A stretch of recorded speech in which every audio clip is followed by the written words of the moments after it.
Kebakaran yang terus terjadi di wilayah Sumatera Selatan pada periode Januari hingga September mencapai 32.496,5 hektar.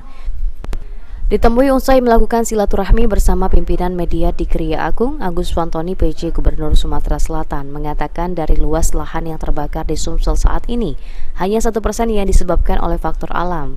Sementara untuk luasan lahan yang terbakar disebabkan oleh korporasi, namun untuk lokasi titik yang terbakar lebih banyak dilakukan oleh perorangan.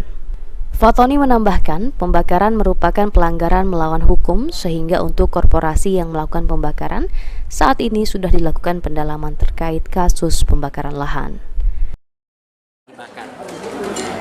Yang faktor alamnya hanya 1%. Faktor alamnya 1%. Iya, dibakar. Berarti kan ada orangnya. Antara korporasi dengan perseorangan lebih banyak mana, Pak? Udah ada itu, Pak? Kalau secara luas korporasi. Tapi ya? kalau dari sisi titik perorangan, karena orangnya kan lebih banyak. Sudah dipanggil belum, Pak, yang korporasi besar itu, Pak? Sudah mulai. Sudah ya? Mulai. Nanti bisa diinfo ke ke Polda.